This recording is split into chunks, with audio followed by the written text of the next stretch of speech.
Step outside.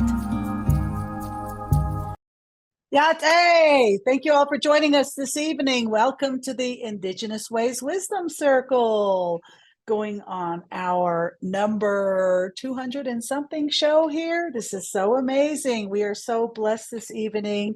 But before we do anything else, we always want to take the time to acknowledge the traditional owners of the ancestors of the tribal lands, Okapoge, Owinge, also known as Santa Fe.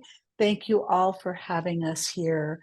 And we also want to acknowledge our Mental Health Awareness Month and Women's Health Care Month. And tonight we have a special guest. We all love Mimi Gonzalez, who is a seasoned comedian with a rich 3-decade career performing at prides, women's cruises, festivals, comedy clubs, colleges, military bases worldwide. Get that. Mimi's shows are a celebration of humor and insight, blending comedy and entertains while enlightening, and reflects values of inclusivity and diversity. As of late, Mimi has been delving into poetry slam. So how to mix poetry and comedy. Now that's a new one. We'll check all that out this evening. Mimi is a proud lesbian, Cuban, Latina woman who enriches our cultural heritage through her art with no shame. She invites us to joyfully, respectfully, and admiringly appreciate the beauty and richness of Indigenous cultures. All Indigenous cultures, and that means all 4 colors have Indigenous roots, and that means everybody on planet Earth and our ancestors and the ones to come before. So everybody take a deep breath, pause, and let's welcome Mimi Gonzalez. Thank you for being with us, Mimi. Tell us a little bit about yourself, and we'll go start with some. Well, I would like to say that my ancestry includes a lot of European, and I'm just grateful that what came through in my skin was something brown or at least beige in the wintertime. But I'm Cuban and Italian, so I always want to acknowledge the white part of me, and I was raised white. Because when I'm in the lodge and we are asked on the first door to invite our ancestors in, I have to invite these Spanish conquistadors who I know are in my blood. I mean, I don't remember them or know them. However, I think it's really important to invite them as well as the colonizers, as well as the colonized people in my skin. So there are both, and I really and everybody needs healing. The whole planet needs healing. This species really needs healing. I know some people are born in the wrong body, but there are times I really feel like I'm born in the wrong species. So I'm trying to do something to land back in this skin and you know bring myself back to back to connection, because really relationships are the final frontier, are they not? The relationships, we are social creatures, and we get very afraid and we hide and get solitary, and that's a safe place to be, but it doesn't, I mean, you're not really going to learn your biggest lessons of love and community being alone. My cats are great company, but I mean, I can kiss the inside of my elbow all I want. It's not really making out. That's a lot better. Oh, that's great. Well, I know you have interesting background. I've heard many of your shows online, and I've been blessed to hear you perform live. And I've always not ever been able to get enough, and have never wanted you to leave the show or the stage. And when I see these short little clips on YouTube, I'm like, 3 minutes and 41 seconds. Give me a break. I need more of Mimi. So my curiosity leads me to the question, how do you perceive the world? And how do you find it humorous? How do you find that little inflection point to go, I'm going to make this something, whether it's tragic or maybe a little bit funny, into something funny and even turn it into a story? Is there a trade to doing that, or a practice, or were you just born that way? I wouldn't say I was born this way. I would have to say that um, a holy trinity saved me from my childhood, and that was the sacred um, mother, Lucille Ball, and child, daughter, Carol Burnett, and Holy Spirit, Lily Tomlin. Those three comedians really uh, made me laugh in my childhood when life was very painful. So I'm a Pisces, and so many things get stuck in my aura. And I would say that I have suffered some deep depressions. And I think those depressions were because I was a writer who wasn't writing. Um, I really dreamt of comedy because Lucy Carroll and Lily transformed my heart. And I really had to do comedy, and I did it any way I could, anywhere I could. And for years, I was a road comic. So that means you're like the house band, you're not, I worked my way up to the last position, the closer, but a headliner is someone whose name brings people to the show. So there have been moments where I have been a headliner, but for a lot of the comedy work I did, I was just the closer. And that was the comic who had 45 minutes and had a solid act and could close the show. And how did I do it? I had to, trust the process. Sometimes the process is really hard to be a human being and feel everything all the time, like some kind of, cloud of empathy is just surrounding me all the time. And so I have to remind myself, listen, you got to do this show tonight, or you have to write this joke, or you have to do this for something specific. So sit down and write it. And so from a couple of classes I took, it's all self-talk. I have a friend in LA who I knew in San Francisco, who went to everything, EST and the Forum and all these, self-improvement things that you can take, these weekend retreats of improve yourself and multi-level marketing scheme, buy into it and then sell it to your friends. You know what I mean? Amway. uh, and I'm trying really hard not to get political here because, can't help but being who I am. And this friend said to me, for all the thousands that she had spent on these home improvement or on self-improvement things, she said it all just comes down to what you tell yourself. It's all how you're talking to yourself. And you're starting to see in some trauma workshops and some psychological understandings of how we can lead and live a better life. And if you recognize that very often some of your sad feelings are because of a thought, and where does the thought come from? Oh, well, I'm the one thinking it. So there's ways to say, okay, I have to think something else right now. I have to turn this funny. So how do I do that? So help me do it. So self, spirit, Godhead, Christ consciousness, whatever you want to call it, piece of, divine being that I am also. Let me hear you. So some of it for me is prayer. I'm praying to myself to find the funny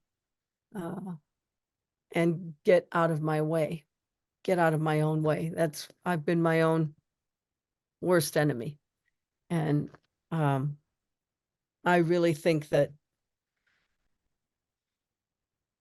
I really think that the first step in healing is just like the first step in the 12-step program. You know, I have to acknowledge that I have a problem. I have to recognize there's something going on here. And for me, it's been recognizing there's something going on with me and the way I'm talking to me. So Thank you. you're welcome. I mean, that was serious, not too funny, but I'll say that I'm trying to create my own genre called punchlines and poetry. And there is this really incredible human being on the planet right now whose name is Anok V. Menon. Alok V. Menon. Do you recognize this person?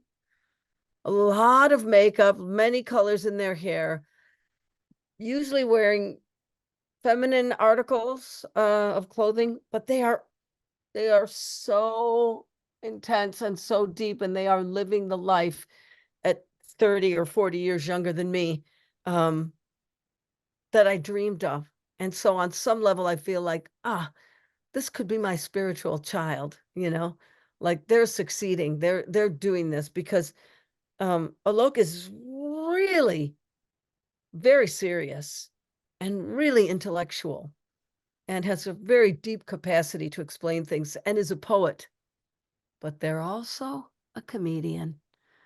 And I really love this person, just, you know, who just throws everything back in the face of aggressors or people who would condemn them for, you know, what are you, Awesome. boy or a girl, you know?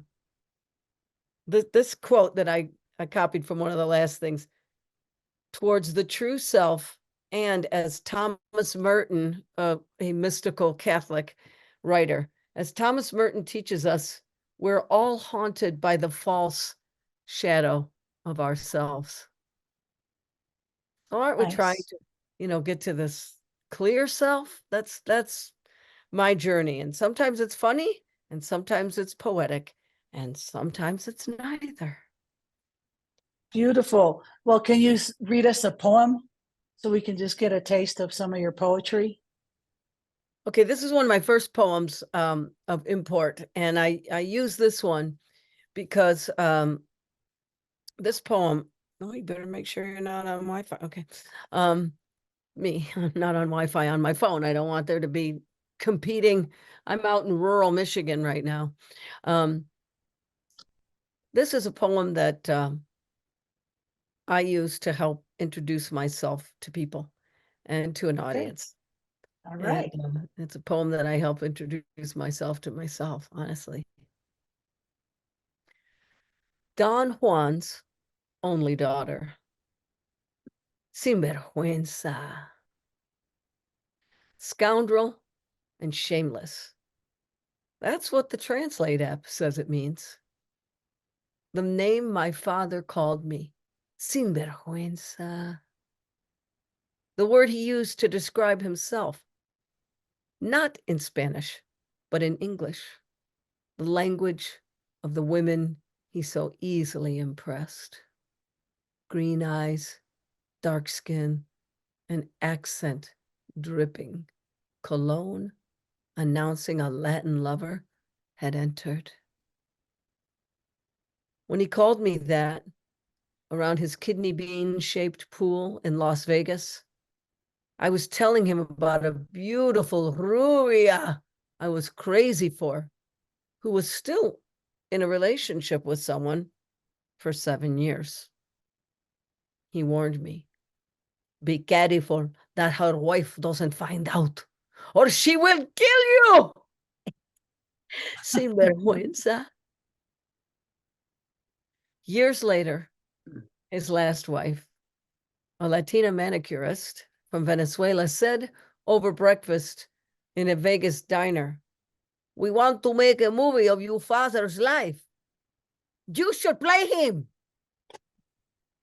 6 sons, and I, his only daughter, a handsome woman, should play my father? shameless. Woo! That is so beautiful.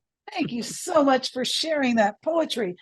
So, before we go much deeper, why did you decide to, besides being inspired by this younger, beautiful, talented, creative artist, tell us about your journey into poetry? I really wanted a bachelor's degree in English and creative writing. And I listened to my mother's fears. That what happens if you get married? Oh, you want to be an artist or writer? Well, what happens if you get married and then you have children? And then he leaves you. Like her story, basically. You have to be able to make a living with your writing, go into journalism. And I made some money, not a living from it. But as my friends Lisa and Paul, who are craft people, say, oh, it's not about making a living. It's about making a life. And that's one of the most beautiful things I've ever heard. And let's just forget about the madness of zeros and putting more zeros in your bank account. And so I got my degree in journalism. And then I eventually moved to New York from Michigan. I worked in radio. I did day jobs. And then in New York, when I was 25, I actually kept going to open mics and trying comedy. And I had a temp job on Wall Street, and Stand Up New York had funniest person on Wall Street. So I entered it. And I was the funniest person that night, but I was only a temp. When you think Wall Street, you think white guy, you know? So of course that guy won, you know, but I got second place. And I put my briefcase up on my shoulder like a boombox. I was just, I was doing it was pretty wonderful. And the Today Show was there. And my father, who was living in Vegas as the first Spanish speaking psychiatrist in Las Vegas, actually saw me on television in like 1985. And, that little taste of TV and just a taste of fame, it's a little bit like a drug. It's a little bit like the knowledge eating of the tree of good and evil, that there's no quenching that thirst. I had one quote on who said that? Fame is like seawater. The more you drink, the thirstier you are, So I really try to check myself. I've had great successes and I've had great failures. And I try to remember to come back to this self. And in all the joke notebooks, there are always poems that kept showing up. And I really did a lot of comedy, a lot. I traveled around the world. I've driven around this country alone 6 or 7 times with a comedy gig very often at the end of the line. And that's where I'm going to stay. I'm going to stay out here for months. There was a guy in high school that was in rock and roll, and I'll never forget Brownsville Station. He came to our Catholic high school in a suburb of Detroit, Allen Park. St. Francis Cabrini, great movie by Angel Films, just came out. Fantastic. Cabrini. Might want to see that. Anyway, I was just going to conflate too. And he said to our class, he said, I love the rock and roll life, getting on buses, driving around, getting into a new town, having fun, having a blowout show, having a great time partying with people. But one day I woke up in a hotel room and I was done. That was it. And he told us this. I was probably, 14 or 15 when he told us that. And I have to tell you, that was always in the back of my mind. So after 15 years on the road, 20, 15, one day I woke up in a hotel room, a cheap hotel room, one that I was paying for myself in between gigs. And I will never forget it because it was in Virginia. The room was cold. I had the comforter quadrupled on me. And it was November of 2011, 2011, maybe. Yeah. 2010. I woke up in that hotel room and I just said, I don't want to do this anymore. You know, I want to slow down, but when you're changing your life, you know, and that was my finance, that was my whole financing. That was my income for years, you know? So, and it wasn't a lot, but it was enough that I could, you know, buy 5.5 acres in this lovely fieldstone cabin I'm in Michigan right now. That I'm going to sell and move to somewhere in the Southwest. I have to tell you that if I felt like I was turning a freighter around, you know, and you got to turn a freighter slowly. You know, it's not a car. It's not a, oh, I hope you can still hear me because it just said your internet connection is unstable. Are you still We with hear me? you fine. Yeah, we hear you fine, except the screen's a little pixelated, but keep going. We're good. We can hear you. Okay, great. So when you're really changing your life and making big moves, like I'm going to change this whole income stream of comedy to something else. I thought, well, maybe I need a day job, and I'm going to get a day job. If I get a day job, maybe I can put money into Social Security. You know, like maybe I can go straight as far as a day job straight. And so I thought, well, if I have a master's degree, it's going to serve me better because women in our 50s and 60s are the most difficult demographic to hire, to get jobs, to become employed. And so I just decided, okay, I'm going to go to grad school and I'm going to get that MFA in creative writing with an emphasis on poetry because all the poems that were hiding in my joke journals and that were serving me as my first consuela, you know, this is how I think of, um, this is how I think of the pen, you know, like some kids pick up bolts and nuts and tools and a guitar or a drum or crayons or painting. I picked up a pen, you know, and the pen was my first friend. This pen listened to me. I could actually hear myself through a pen. So I knew that I had to get back to the thing that was, you know, dream B. I don't know if any of you are familiar with your Saturn return from age 28 to 32, but think about your life by 33, the Jesus year, you are doing what you're supposed to be doing. And if you're not, it's going to haunt you, you know? Well, live long enough. Your second Saturn return is from the ages of 56 to 60. So by 61, you got to be doing what you're doing, you know? You got to be doing what you came here to do. And so I went to grad school at age 56, and at 58, I had a degree in an MFA in creative writing, emphasis poetry. And I've been writing so much more poetry since that and a little less comedy.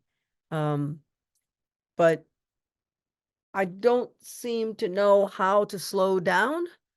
So along the way in comedy, I learned to produce shows. So I'll produce the open mic. I'll produce Women with Balls in Los Angeles, and it'll get LA Weekly Pick of the Week every year. We do our anniversary show.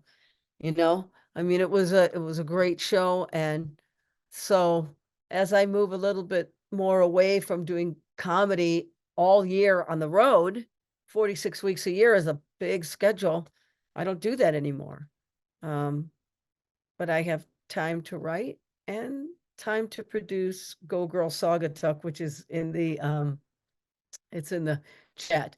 It's a women's weekend inclusive of all women, and everybody on the feminine spectrum, whatever you want to be, you can be. And we just want you to come and enjoy yourself. And it's predominantly performed by 80% women of color, 80 to 90%. That's my commitment, to pay women of color. And it's attended by a really incredible mix. So just when you go on that website, look for the gallery and tool around in there and see if you like what you see, and then come to Go Girl Saugatuck. The Dunes Resort is sold out. That's okay. There's cheaper places in town. That's wonderful. Michigan looks like a hand. Saugatuck is over here on Lake Michigan. A lot of people from Chicago. Yeah, I was going to ask you about comedy, and if you're doing, or in your prime when you were doing that for a living year round and just traveling and touring, and then of course now what webinars and Zooms come into life where you can just be in your own home and do your shows, and all these other platforms, Facebook and Instagram, and all this stuff that you can do to really engage social media, your profile, and getting out there. And it's just so insane, like moving really fast, technology and all of that. How do you keep up with the, like you might do one solid 45-minute act that's such a big hit. So will you take that act to another location and do the same thing? Kind of like musicians, you know, like we did a tour with several bands, and some of the bands do the exact same set at every single tour because that's what they've rehearsed. And some other people have just been playing so long that they can pick from any number of 80 songs to say, what do you feel like playing tonight? And that kind of stuff. So how does that work with your comedy skits? Are you able to get away with doing the same comedy over and over again and it still hits and everybody laughs and rolls, or do you have to come up with new stuff? And how does that work? Well, you really work toward your first 15 minutes, and it's really your first 5, your showcase 5 minutes at open mics. And the 15 minutes is so that you can be booked into the 3 comic format. 15 minutes is the MC who warms up the crowd and turns the audience into an audience. That's their job. And then they introduce the feature. The feature does 30 minutes. And then the feature's a nice sweet spot because it's not all contingent on you. The MC is already taking the cold audience, and the feature does 30 minutes. Then the MC comes back on and they introduce the headliner. Then the headliner does 45 minutes. So you're working toward that solid set. And one time on the road, I had a very bad set. And I thought, you can't afford to do this anymore. So I wrote the outline of my jokes, which you're doing a lot for the first 10 years of comedy, writing your jokes over and over and in the order and over and over and in the order. And so and then if you're out there performing, like from working the road, 3 to 5 shows a week, wow, it just becomes automatic pilot almost. And you can do the same show in a different town. It's to different people. At a certain point, you really start to expand the material that's the most important to you. And you put jokes in there that, I don't know if any of you knew who Ralphie May was. He was a comic out of Texas, and the Texas Comedy Outlaws, you know, Brett Butler, Sam Kinison, Carl LeBeau, those people gave him a formula. And they said, whenever you're on stage, aim for 10 points. Here's how you get 10 points. 5 points for a new joke. 2 points for a new tag to a joke. 2 points for a new punchline. And 1 point for a callback. And I was on the road with him. He was the first comic I did road work with. And I just watched him really get 20 and 30 points a show, you know, like the stuff that he was putting in there. And once you've got that 45 minutes down and you could do it anywhere, then you realize, well, okay, this is material I've been writing, I haven't done. You start putting in the new material. And then there are times when, like, I listened to Paul Mooney. I went to lunch with him once with Maria Falzoni, from Boston. She was a brilliant comic. One of the only women to place in the finals of the San Francisco comedy competition. And I went to see her, and she was opening for Paul Mooney. And so we went to lunch, and the man has like hours of material. He used to write for Richard Pryor. He has hours and hours of material. So that what happens when you start getting that much material, you always go to the bits where you're comfortable, that you know will launch you into the mood. You try to do that, and then you kind of let the other bits flow into you. So maybe they're coming out of order, but then that makes it live, and that makes it fresh, and that makes you really open to performing. This is like this is about performance, you know, and when you're free on stage and you really got it with yourself, it can be an incredible show, and things happen in the room that make the show even better. I will never forget being the feature, the 30-minute act at a place called Joey's in Livonia, which is another Metro Detroit suburb. It took me a long time to get there. But I finally got there, and it doesn't matter what position you're in or if you're being paid or what you're being paid. If the magic happens, it is like you're flying. Something happens between you and the audience, and together you're going to this place that neither one of you expected, that is so pure, and it's like you're being ignited like a rocket, you know? There was a moment during that show where I was on the edge of the stage, and we were all laughing so hard. I had to take a step back so that I could catch my breath and the audience could catch their breath. I will never forget that. That room never booked me again, because the booker was fond of, she wanted to sleep with the headliners, whatever, and I'm a female and she's not interested, but, well, I wasn't interested in her either, just to be fair, anyway, this imaginary person I have to talk to over here. So, there's definitely a process to doing this art form. And I console myself that it is an art, not a science. Because with science, you can replicate your the experiment has a reaction, and you can replicate the reaction. You can replicate your results. That's what the, heart of science is. And the heart of art is, woo, let's see where we're going. We don't know where we're going. And with an audience, we're going together. Beautiful. Thank you for sharing that. That is insight that I would have never known. We would have never known had I not asked. Watched a show the other night on Netflix about, what was that guy's name? That small guy they're always making fun of, his sized black guy. Was it Kevin Hart? Is that his name? Oh, yeah. Yeah. Okay. So he had just everybody who's who there in comedy honoring him, and superstars. And it was a sold out show. I think it was maybe, the Kennedy Center. And he was up in the audience with his wife and kids, and two of his kids on his lap. And everybody just got up and made fun of him. And most of it was about his size, because he's just tiny.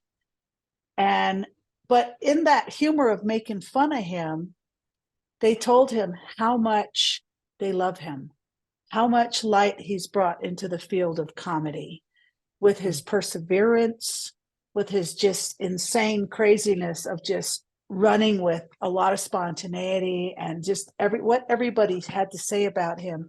And a lot of times the camera would pan onto him, and he was either laughing his buns off or he was crying, one of the two. And at some other times he was giving expletives to the people because of what they were saying were just so crazy. And he must have had like a mic tapped onto him. But that made me think about just a lot of stuff about comedians. It's just, it's like your poem.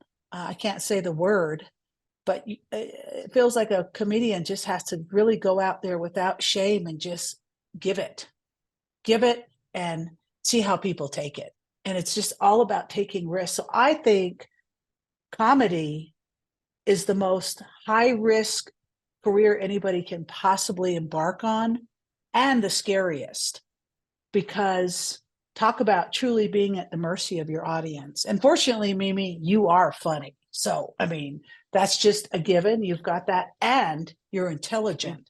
Plus, you're a woman and you're of color. Speaking of which, what benefits do you find in being multicultural, lesbian, and living on a farm in the Midwest? And add on to that, what is it like living on a farm in the Midwest? I mean, do you have to like plow? Okay, go ahead. Well, it's for only 5.5 acres. And I planted half of it in black walnut, Juglans nigra. Oh, I'm sorry, Crescendo. Juglans nigra is the Latin word for black walnut, and it's indigenous to this country. And it's a beautiful tree. And well, what's it like? It's deliberately isolating. I moved out here to be near my mother and to escape some of the pain of comedy. Because I would say that um, I'm a, I've paid a lot of dues, and I still didn't get to be a member of the club because I was really trying hard to be a member of the the mainstream comedy club. And why did I want that? The mainstream is polluted.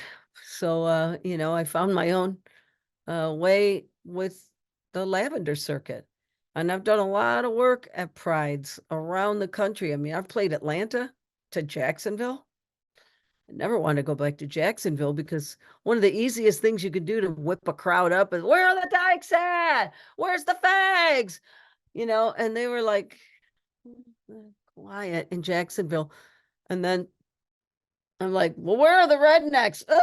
And they all yelled for that. And I'm like, no, oh God, be queer, please. Don't be proud of being redneck. Okay. Yeah, that's me reflecting some serious judgment against rednecks. You are hilarious. But I forgot what the question was. No, it's what are the benefits of being multicultural, lesbian, and living on a farm in the Midwest? And then what does living on the farm look like? I mean, it's beautiful land. It's supple, moist soil. You get rain, you're near water. I mean, we're in the Southwest here, just thirsty. Our earth is thirsty out here. But that's not the question. The question is, what are the benefits of all that? And you just answered to isolate and be close to your mom. So yeah, take it. Yeah, it really was for what I paid for this beautiful fieldstone cabin that was just somebody's hunting cabin. And it's fieldstone on 3 sides, and it looks like a jewelry box. And I'm like a lot of Michiganders. I have rocks in my pocket because I'm so fond of stones. There are always 5 in my pocket. I just need to have that. And I love that I can be solitary and I have no expectations on me. There's no audience out here. There's nobody looking at me. There's nobody expecting anything. My mother's 2.5 miles away, and very independent herself since my stepfather died. And this is small. This is under 450 square feet on the main level. But you know what? It's 5.5 acres and a big shed in the back, a 40 by 16 shed in the back, and there's a garage, there's a basement, not a garage, a basement and 2 sleeping lofts. I mean, it's more room than most New York apartments, than most apartments I've been in. So I really have to say that it's really taught me, this has been my primary relationship, and it's shown me just how well I can take care of myself. I mean, I know this area. I didn't grow up here fully, but I grew up in this house for the last 19 years. I mean, my mother and stepfather moved up here. I know how to I've got a chainsaw. I know how to cut wood. I know how to split wood. I'd rather have a log splitter. My back's getting old and tired, but I heat with wood here. And the last couple of years, I mean, I've been here 19 years, and the last couple of years, I'm like, my next home is going to be a turnkey where I don't have to do anything. I don't have to paint, fix, repair, mow, shovel, none of it, Although all of those things, every gift comes with a curse and a blessing, all of those things mean I'm physically active and out there working. I mean, my garden is huge and it's deer fenced. And I didn't realize this, but I've got carrots that I didn't pick last year that are coming up, and onions and kale and collards that are going to seed, which is amazing. So, there's always a this or that, a give or take. Now I'm getting ready to sell this, and I haven't even put the for sale sign up, and I already have seller's remorse. I know I'm going to miss this place. A lot has happened for me with me here, but I want to be in Palm Springs where there's a lot of old gays, you know, or maybe Santa Fe, where there's community there and people that I love that love me already. I could never have done this life that I did here in Michigan, Randomville, Iowa, or Nebraska, or in the Dakota. I knew people. I have family and friends here that helped support me. This would be really too hard to figure out in a place where I don't know anybody. So it helps that I'm growing Absolutely. out. It's a mullet now. Well, moving is stressful. Selling is stressful. But you've got to give it to yourself, the wisdom that comes with time. You just get better. Yeah, the back hurts a little, and the old accidents come back to haunt, especially when you're in humid, I'm assuming humid Michigan, where there's a lot of water and everything's just whatever. You won't have as much of that in Santa Fe. I'll just guarantee you that right now. So you'll be able to see when you come here in a very few weeks. We're going to be hosting you here in Santa Fe for the IndigenousWays Festival as the first female Cubana lesbian comedian on the stage. Give it up for the divas. Give it up for the women. Give it up for the powerhouse. I mean, so to us, you're mainstream.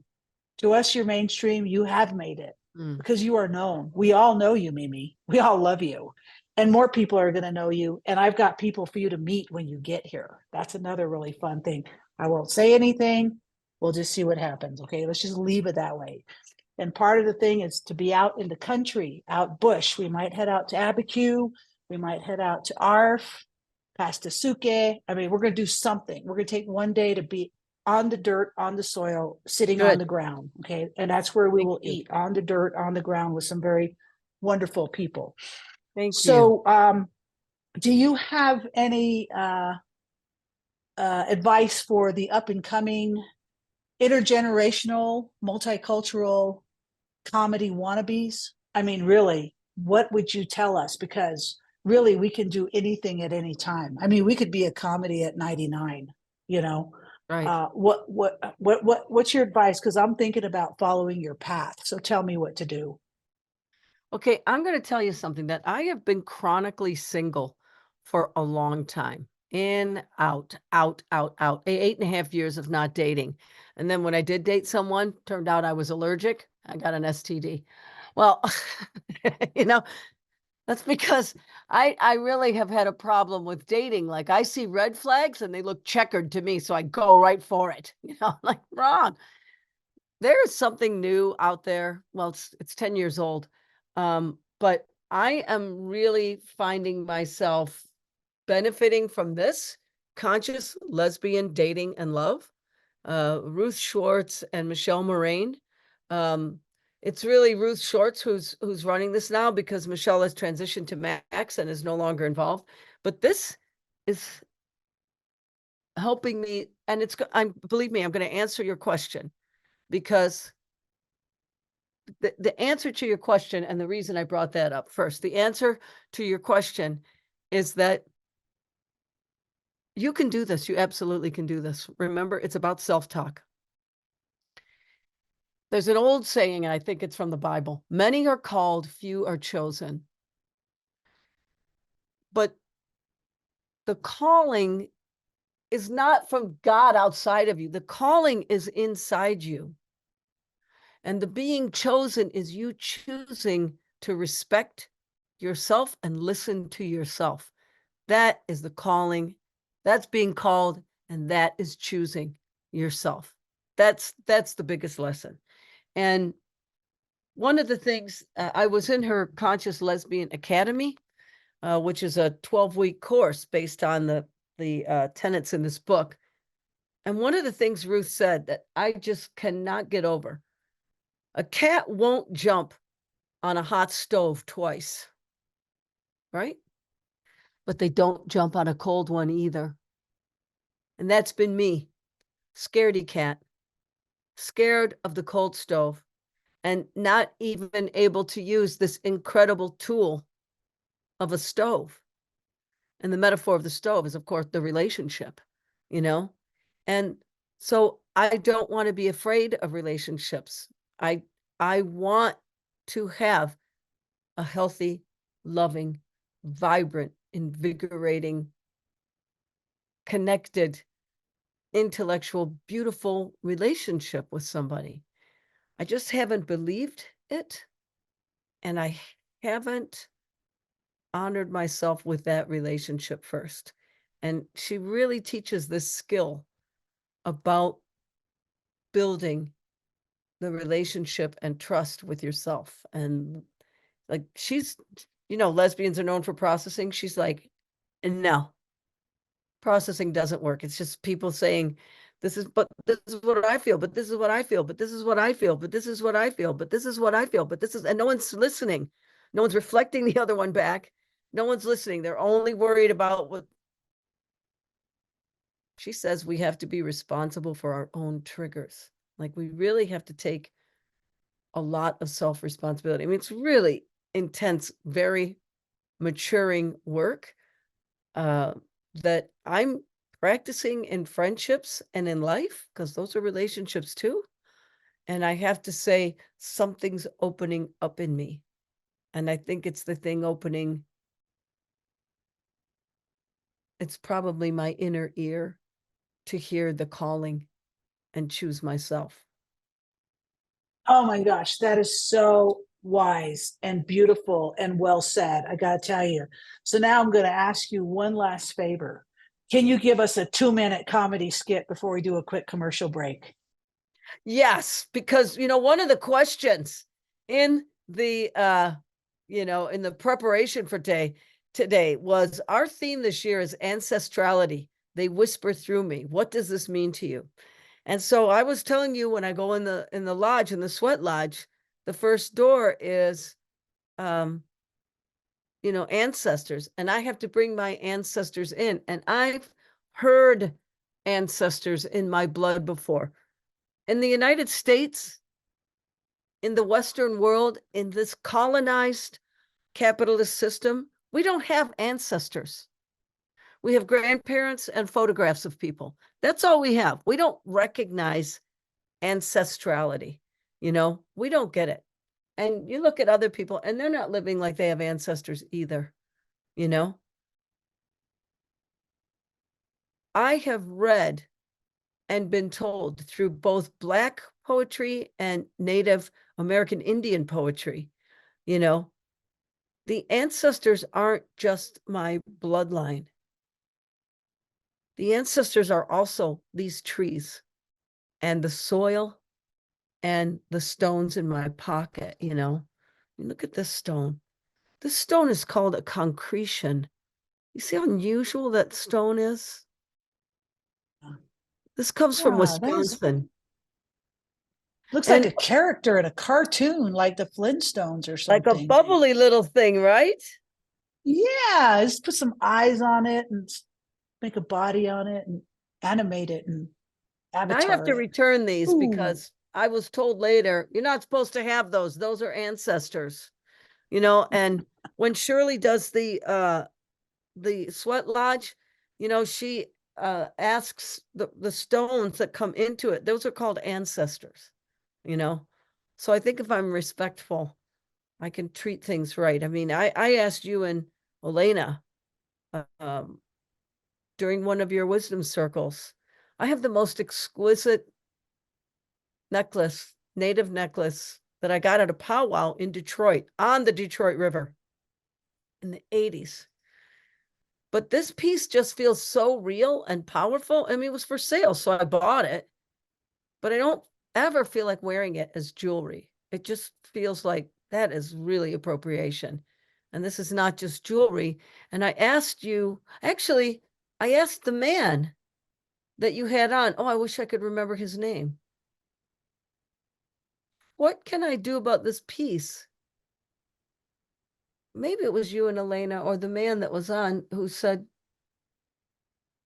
pray about it. Just pray about that piece of jewelry. And I did. And I remember instantly that. I was given the answer. And the answer was, Ah, wear this when you are in ceremony. and that ceremony could be a metaphor. Ceremony could be in living color. Ceremony could be in two-dimensional. Ceremony could be in dream time. Ceremony can be anytime. That's your decision. So now I'm going to say thank you so much, and I'm going to bring beautiful Elena in to share some thoughts and words about some wonderful, exciting things happening. Thank you so Thank much, Tash. Thank you, Mimi Gonzalez. What a wonderful gift and blessing that you have, and the journey you've taken us on at this moment, and just really opening up and sharing about your life. You know, thank you for all the incredible service that you do, particularly in your organization and supporting 80% of women of color, and how important that is. We're in the same boat, and it's simply, as we know what it's like in the field, particularly the importance of giving women their voice. So thank you for making that happen, and also being aware of that. You know, you spoke about your the Saturn return. You know, when I was on my first Saturn return, I had this download of the ancestors saying that I needed to sing. And at the time, I was teaching in a juvenile detention center in Australia. And so I was like, oh, how can I do that? I've got no music training and I don't know anything about music. But, you know, I did it. And as a result, 2.5 years later, I was on a one-way ticket to the States, thinking that I had, and that was my Jesus year. And so thinking that I had 5 years in the States, so I came over on May the 10th, and you know, this year it's 18 years that I've been on Turtle Island, or so, and then the belief, you know, who I wanted in my life. Actually, it was someone very similar to me in nature, and then very blessed to meet Tash 18 years ago. So we've just come from the res. Kathy is here with Harry, who we stayed with. Kathy is Tasha's mum, and today is her birthday. And so happy birthday, Kathy. I just wanted Happy to really birthday. put that out there. Yeah, so wonderful to wake up and celebrate after our sheep shearing. Anyway, this is the time where I'll let you know what's going on next month. So put this in your calendars. We have the beautiful Wayaka Homerily, and he is an emerging hip hop and fashion design artist from Ogala Lakota Nation, and is making waves with his Tatonka Wayaka fashion design line. He's also been one of the vendors, artisan vendors at our festival. So he will be joining us next month, and he just graduated on Saturday from the Santa Fe, from the New Mexico from the Institute of American Indian Arts. So we're really excited to have Waiaka, who is queer, come and share space with us next month. So please be sure to put that in your calendars. And then you'll be able to see Mimi recording and also 2 other recordings of Mimi. This is her 3rd time on this platform. She was one of our first people we did in April 2020, one of the amazing guests that we had on. So you can see here all of the platforms that we do, and our programs are free. We have ASL interpreters, so thank you to Mariah, who you see, and also Chris Essiano, our interpreters tonight, making access available and also free, so no one is left behind, courtesy of the National Endowments of the Arts, the Santa Fe Art Department of Arts and Culture, and also we have the Santa Fe Community Foundation, the Native American Advice Fund, all our individual donors, our board members, some of them are on, thank you. So we really appreciate all of that and making this platform possible. If you missed our festival last month, we had the beautiful Indigenous Ways Festival. We've got 3, 2 have already been on. These are just some of the photos that were happening. The top one, the left-hand top corner, her name is Vicky Downey, who I met on the Sojourn 20 years ago. I was traveling to this side, and this was part of her vision and just holding space, gathering through the arts. So she opened our festival this season, and we had amazing performers, a lot of facilitated workshops, a lot of activities for the kids. So it's a whole family event. And then next month, you see, we have the beautiful Mimi Gonzalez is one of our featured artists, with the beautiful Lores Perez, and also finishing with an incredible Latino band. So you can dance the night away. If you want to register, just go to our website, IndigenousWays.org. If you're not on our social media, join. You can see them flashing across the button. Or if you want to be on our newsletter, please let us know. But we'd love to see and hear you. And if you're able to donate to keep these programs happening, having amazing and supporting artists like the beautiful Mimi Gonzalez, you can donate PayPal or Venmo, or there's snail mail, or go to our website, IndigenousWays.org. There you will see some wonderful programs that you can donate to. Anything helps. Or if you're on social media, send, you can birthday us and, have your friends donate there. So on that beautiful note, Tash.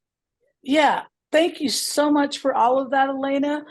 Thank you so much, Mimi. We love you. We love everybody that has come on this evening. We thank our ASL interpreters. We're looking forward to the Indigenous Ways Festival right around the corner.